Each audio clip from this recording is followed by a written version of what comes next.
tentang 14 adun menarik diri. Ada 14 adun menarik diri. Ini yang agak menarik. Yes. 14 adun yang menarik diri ini mereka dari gabungan perpaduan. Betul. Kan? Yang membentuk kerajaan Negeri Sembilan. Dicampurkan 14 dari Barisan Nasional, 17 daripada 17 dari Pakatan Harapan. Ini yang membentuk kerajaan. Masa kita pilihan raya negeri dulu, kita sudah ada persefahaman. Maksudnya kita sama-sama masuk. Yes. Dah bagi-bagi dah. Kerusi. Adun ini satu untuk engkau, satu untuk aku dan sebagainya. Jadi tak timbul, tak bagi. Betul. Sudah bagi ya. Hatta amanah pun saya difahamkan dah serahkan satu kepada UMNO Barisan Nasional. Yes. Gunakan kuasa mereka untuk menyingkir Negeri Sembilan ke-15 tidak terjejas tanpa Katu salam. Dengan ini sebulat suara Remban. Ia membabitkan 17 adun Pakatan Harapan UMNO di Negeri Sembilan daripada DAP, PKR dan Amanah. dan tuanku telah bersetuju. Baik, bertemu lagi kita dalam Suara Salam di soalan yang ketiga. Okey, baik. Topik yang hangat juga kita nak bicarakan di Malaysia, iaitu isu politik yang baru-baru ni pada bulan 4 menjadi satu bualan saudara kita di Negeri Sembilan sekali lagi digemparkan melalui baru saja kita bicarakan tentang Melaka Johor, baby, tetapi yang porak-porandanya di Negeri Sembilan pula. Tiba-tiba kita Melaka Johor, tiba-tiba Negeri Sembilan. Negeri Sembilan berbunyi pula. Saya pun tak pasti. Okey. Dan itu apabila ke-14 adun daripada Barisan Nasional telah menarik sokongan kepercayaan terhadap Menteri Besar, namun atas titah Yang di-Pertuan Besar dan juga budi bicara daripada Menteri Besar agar diteruskan kerajaan minoriti masih dipimpin oleh Datuk Seri Aminuddin Harun. Jadi macam mana, YB? Apa cerita sebenarnya Adat Pepatih dan juga Negeri Sembilan ni, YB? Secara tiba-tiba berbunyi, bergendangnya. Ya. Memang agak menarik lah Negeri Sembilan ini, sebab sebelum ini tak ramai pun yang faham Betul. tentang undang-undang kerajaan Negeri Sembilan ini, Dewan Keadilan itu. Yes. Tetapi bila krisis di Negeri Sembilan ini meletus, tiba-tiba ramai yang faham Betul. adat pepatih dan juga ramai jadi pakar perlembagaan. Jadi pakar perlembagaan pun ramai juga. Sedangkan kalau kita telusuri, saya tanya juga dengan ramai kawan-kawan Negeri Sembilan, saya kata orang Negeri Sembilan ni dia faham ke adat pepatih? Dia kata ramai yang kata mungkin orang tua-tua faham lah. Tapi anak muda ni tak faham, dia kata. Bukan anak muda je, yang bayar-bayar saya ni pun tak berapa nak faham. Yang belum berapa tua ni tapi tak faham. Apatah lagi anak-anak muda dia tak faham tentang. Last saya tahu pada episode ni waktu sejarah tingkatan 4 ke tingkatan 3 macam tu je. Ya. Lepas tu tak boleh tahu dah. Tak tahu dah, betul. Jadi dia sangat complicated. Kita tahu kuasa yang ada pada undang yang boleh melantik Yang di-Pertuan Besar, kemudian isu pemecatan salah seorang daripada undang luar itu.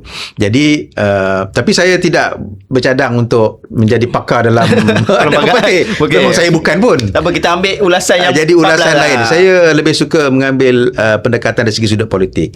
Yang isu berkenaan dengan pemecatan undang ataupun desakan supaya Yang di-Pertuan Besar ni pun diturunkan tahta ni, saya tak mau. Kita serah pada Dewan Keadilan. Kita serah kepada Dewan Keadilan. Mereka ada peraturan yang tersendiri.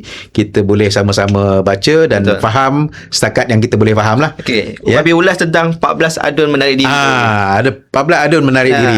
Ini yang agak menarik. Yes. 14 adun yang menarik diri ini mereka dari gabungan perpaduan. Betul. Kan? Yang membentuk kerajaan Negeri Sembilan. Dicampurkan 14 dari Barisan Nasional, 17 daripada 17 dari Pakatan Harapan. Ini yang membentuk kerajaan. Sebab sudah ada persefahaman lah. Yes. Sebab masa kita pilihan raya negeri dulu, kita sudah ada persefahaman. Maksudnya kita sama-sama masuk. Yes. Dah bagi-bagi dah. Kerusi. Adun ini satu untuk engkau, satu untuk aku dan sebagainya. Jadi tak timbul, tak bagi. Sudah bagi ya. Hatta amanah pun saya difahamkan dah serahkan satu kepada UMNO Barisan Nasional. Yes. ada lengging ke, tak Lengging, silap betul, saya. silap, betul. Jadi sudah ada persefahaman itu. Jadi bila dilantik, okey, adalah Esko dari Pakatan Harapan, Menteri Besarnya dari Pakatan Harapan, Speakernya dari Pakatan Harapan, Betul. yang lain-lain 4 Esko dari Esko kanan daripada Esko Barisan kanan Nasional. dari Barisan Nasional. Jadi mana persamaan tu sudah ada. Betul. Di Pahang, Menteri Besarnya Barisan Nasional. Barisan Nasional. Di Perak, Walaupun kita Barisan Pakatan Nasional. Harapan Ya. majoriti, tetapi kita bagi pada kita Barisan bagi. Nasional. Di Selangor PA. Jadi Ya. persefahaman tu ada. Betul. Sebab kita di bawah satu gabungan perpaduan. Setuju. Dan kita pun nak pastikan keharmonian di peringkat federal, Setuju. persekutuan, ya. Yes. Jadi ni yang di bawah-bawah ni dia menyokong. Yes. Jadi tapi bila berlaku kemelut Negeri Sembilan ni. Negeri Sembilan ini yang tiba-tiba tak semena-mena 14 ini yang di dalam perpaduan tiba-tiba menarik sokongan Betul.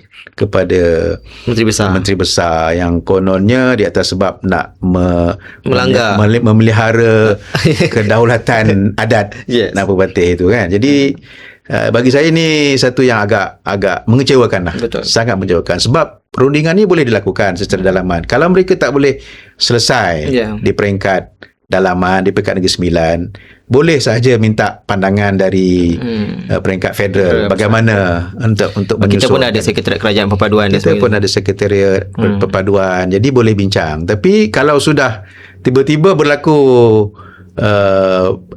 Penarikan satu penarikan kepercayaan terhadap Menteri Besar di luar Betul. daripada meja rundingan, ini satu yang mengejutkan lah. Yes. Dan impak dia sangat besar. Betul. Kerana pelbagai telahan timbul. Yes. Sebenarnya ni sebab nak tarik ni sebab nak jadi Menteri Besar, yes. nak pegang keseluruhan kerajaan ini, bukan lagi kerajaan perpaduan tapi kerajaan apa nama ni, Balbez tu tak jauh pun. kerajaan apa tak tahu nak sebut kan. Muafakat ke apa ke kita pun tak tahu. Sebab yang kononnya bersama itu adalah dari Perikatan Nasional, dari Bersatu dan juga PAS. Yes. Jadi yang 5 orang kan. Betul. Mereka ni yang menyerahkan sokongan terhadap Setuju. 14 orang ini. Jadi orang sudah mula berfikiran ke arah itu, dan ini menimbulkan telahan dan ketidak harmonian lah dalam Setuju. kerajaan perpaduan Ketidakstabilan sendiri. politik tu yang kita nampak. Kita di situ. Jadi sehingga melibatkan campur tangan di pihak kepimpinan tertinggi Okey. kerajaan perpaduan. Yes. Baik, kita lihat juga YB sikit tentang bila dikatakan penarikan diri dan sebagainya, banyaklah kata-kata. Ada pakar politik mengatakan bahawa tak semua sebenarnya 14 tu menarik diri, ada yang kata 10, tetapi melalui satu sidang mesyuarat Biro Politik oleh parti UMNO, di mana dia mengatakan bahawa dia menghormati penarikan diri daripada kepercayaan oleh Datuk Menteri Besar, tetapi masih lagi menjadi sebahagian daripada kerajaan perpaduan di Negeri Sembilan. Sikit komen YB. Itu yang saya tak faham tu. Tarik diri tapi jadi sebahagian. Apa maksud dia? Sedangkan penarikan diri itu Betul. dilakukan secara terbuka. 13 daripada 14 itu ada di dada akhbar. Seorang je tak ada. Saya pun mengikuti secara langsung live pengumuman itu, penarikan diri. Bila tarik diri hilang kepercayaan dan duduk dalam kerajaan perpaduan bagaimana. Jadi timbul yang kemudian kata ada 10 itu ingin patah balik bersama tu selepas adanya campur tangan di pihak kepimpinan tertinggi UMNO Barisan Nasional. Barulah kita tak tahulah, tapi mungkin atas dasar untuk menjaga keharmonian di peringkat yang lebih tinggi ke dan sebagainya, maka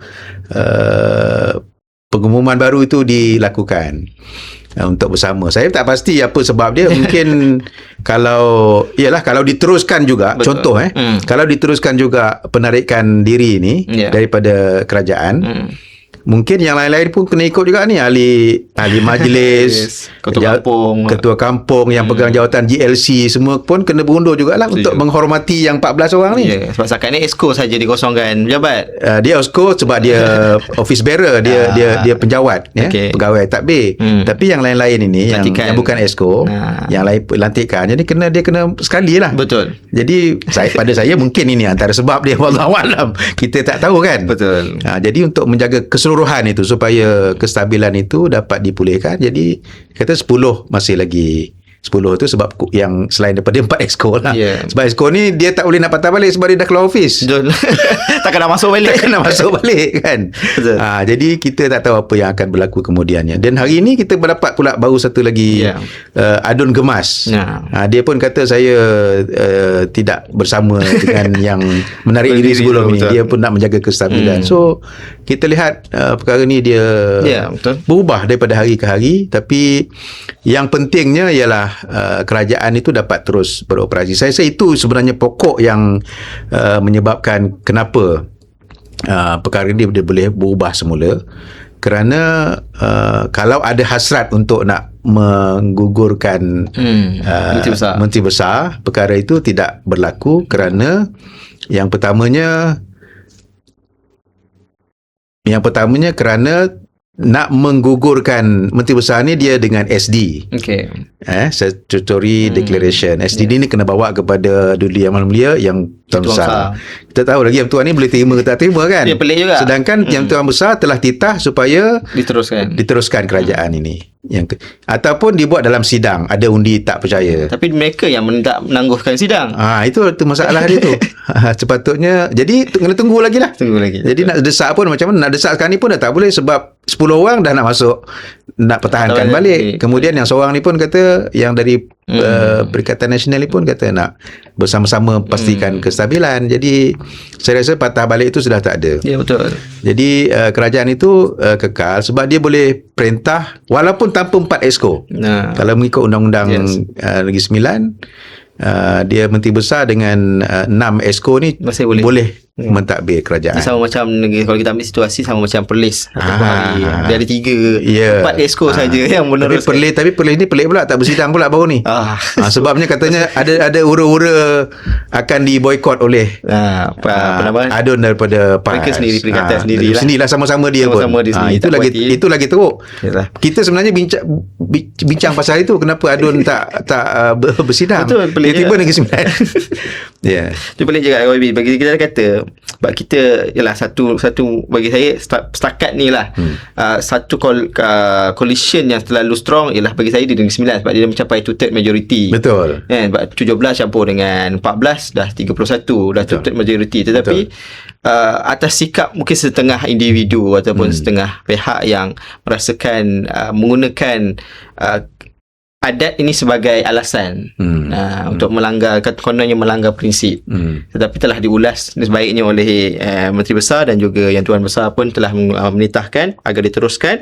Alhamdulillah. Tetapi berbalik pada kita sebagai sebuah kerajaan perpaduan yang tengah berlangsung sekarang dan melihat situasi di Negeri Sembilan, walaupun dah mencapai 2/3 dah mencapai, tetapi bagaimana pula kita sebagai kerajaan perpaduan di federal ni, adakah kita masih perlu berhati-hati untuk pergi ke pilihan raya ni, YB? Kita masuk pilihan raya ni dulu kalau di pekat federal memang kita secara berasingan. Betul. Kan? Maknanya masing-masing solo lah. PH, BN dan yang lain-lain itu. Jadi perpaduan ini timbul selepas daripada itu untuk membentuk kerajaan. Jadi untuk yang kehadapan ini itu sedang diteliti lah, diperhalusi oleh kepimpinan dan kalau di peringkat Pakatan Harapan kita belum ada ketetapan lagi. Mungkin dalam masa yang terdekat ini convention pun kita akan adakan pada 17 hari bulan Mei ni. Akan ada convention Pakatan Harapan, mungkin ada hala 7 yang baru ke dan sebagainya, kita tak pasti.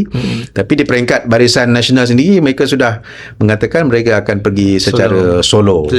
Maknanya the big picture-nya secara solo. Mungkin ada beberapa pertimbangan supaya tidak berlaku pertindihan, wallahu alam, kita tak tahu. Tapi maksudnya dia tidak akan ada pergi sekali secara perpaduan lah. Tapi sikit adakah stabil sehingga PRU akan datang? Pada saya stabil. Sebab itu kes Negeri Sembilan itu dia diredakan oleh kepimpinan daripada Barisan Nasional. Dan mungkin setelah berbincang, kita pun nampak dalam gambar tu ada perbincangan antara Datuk Seri Zahid dengan PMX dan Anthony Loh dan daripada Amanah sini lah. Walaupun berbunyi-bunyi juga dikatakan nak kembali kepada Muafakat Nasional dan sebagainya, tetapi tidak berlaku lah. Okay. Baik, Seterusnya pula, kita dah bicara tentang Negeri Sembilan, tetapi kita nak patah balik juga pada negeri kita, YB. Baru-baru ni di Sedan Dun hangat bicarakan bahawa sebuah parti, sebuah coalition Perikatan Nasional, iaitu daripada abang besarnya bersatu mengatakan untuk mengekalkan Azmin sebagai pengerusi Perikatan Nasional di Selangor, tetapi telah dihalang ataupun telah dibantah oleh adiknya ataupun rakan sekutunya Parti Islam Malaysia. Tak tahu mana tu abang, mana tu adik. Rasanya macam tu lah. Satu kata dia abang, pas pula kata dia abang. Abang kata dia abang besar. Ya, betul. Jadi macam mana YB? Sikit sebanyak di Selangor ini, adakah perpecahan di dalam Perikatan Nasional di Selangor ni memberi ruang untuk Pakatan Harapan tu lebih kuat ataupun situasi sikit, YB? Ya, pertamanya yang kita lihat ialah perbalahan ataupun pertikaian di kalangan kepimpinan Perikatan Nasional ini sudah menjadi satu open secret lah. Satu perbalahan yang terbuka. Betul. Di mana kita lihat Ketua Pemuda PAS Selangor sendiri mengeluarkan kenyataan mendesak bahawa kepimpinan PAS ini sama ada, dia kata sama ada Pesuruhjayanya yang bawa Alim Tamuri ke, ataupun ahli Parlimen Kuala Langat Dr. Yunus Hairi ataupun mantan Pesuruhjaya Datuk Iskandar Samad, ketiga-tiga ni dia kata layak untuk menggantikan. Maknanya ini satu desakan daripada pemuda lah. Pada saya itu akar umbi mereka sendirilah. Dan desakan ini terbuka, bukan dalaman, bukan dalam mesyuarat ke, tapi dalam media sosial. Dan baru-baru ini pula satu kenyataan yang terbuka juga oleh Dato' Iskandar Samad, mantan Pesuruhjaya, pun menyatakan bahawa PAS adalah abang besar dan dia menyalahkan kepimpinan Datuk Seri Azmin kerana tak nampak ada strategi, tak nampak ada program dan sebagainya untuk mendekati rakyat dari segi sudut Perikatan Nasional secara sekali, maksudnya dalam satu gabungan. Betul. Jadi pada saya ni satu kemelut kepimpinan di peringkat Perikatan Nasional di Negeri Selangor lah. Nampak dalam Dewan agak hebat, tapi sebenarnya mereka pecah itu agak kuat lah. Nampak perebutan kuasa di kalangan, kuasa kepimpinan lah, di kalangan mereka agak besar. Dan kalau berebut kepimpinan ni pun mereka tak boleh nak selesaikan. Di peringkat parti ni, macam mana dia nak perintah Negeri Selangor? Kita takut nanti bila konon-kononnya lah mereka ni nak menguasai, tapi tak tahu siapa yang nak ditonjolkan. Betul. Kita lihat juga YB, kadang setengah sikap parti PAS, contohnya parti PAS dan juga parti Bersatu, yang mungkin masing-masing ada ego dia orang masing-masing, tetapi akhirnya dia tidak membawa apa-apa naratif yang baik untuk rakyat pun. Dia lebih pada pergolakan kuasa serta ketamakan individu. Setuju tak dengan pendapat tu? Betul. Mereka mengatakan for better Selangor lah, untuk Selangor yang lebih baik. Kita tak tahu apa yang nak lebih baik. Jadi tidak ada agenda yang nampaknya solid untuk dikemukakan kepada rakyat negeri Selangor. Sedangkan kita di bawah Pakatan Harapan dan juga bersama dengan Perpaduan, kita dah jauh ke hadapan pelbagai iltizam yang kita dah berikan kepada rakyat. Cuma kita agak mungkin terkilan sikit sebab sebahagian daripada rakyat negeri Selangor dia mudah termakan, terpedaya dengan dakwah-dakwah ataupun dakwaan-dakwaan palsu daripada Perikatan Nasional. Adalah beberapa isu yang dia mainkan, tetapi dalam masa yang sama sebenarnya kerajaan negeri Selangor sedang memberikan khidmat yang terbaik kepada mereka dan cuba untuk memperbaiki di mana-mana juga kekurangan yang ada. Cuma dia ada masa, ada yang kita boleh baiki dengan cepat dan ada yang mungkin ambil masa. Contoh macam isu banjir, dia ambil masa. Kita nak, bukannya hari ni kita kata kun fayakun jadi besok dah terus tak ada banjir, tak kan. Dia ada ambil masa. begitu juga isu kesesakan, Ya. pekerjaan, banyak sangat ruang pekerjaan di Negeri Selangor ni. Orang datang ke Selangor ni tak berhentilah. Kita tak ada rasa lagi orang yang daripada Selangor ni keluar sebab Betul. dia Tak hilang ada. pekerjaan, tak ada. Tak ada. Dia balik Kelantan sebab dia kata Selangor dah tak ada kerja. Tak Pelik ada. tu, pelik. Ataupun balik Kedah, tak ada. Pelik. Kan? Pelik tu, betul. Ataupun kalau dia nak balik tu kerana dia nak Bahkan dia nak negeri balik diorang tu yang hantar pekerja ke kita. memang kita masih lagi, dan Selangor kita mengamalkan sikap yang sangat terbuka. Setuju. Kita terima daripada siapa saja datang ke Selangor untuk mendapat peluang pekerjaan, memimpin organisasi dan sebagainya. Ini keterbukaan kita. Kita tidak ada sentimen kenegerian yang sebagaimana yang ditunjukkan oleh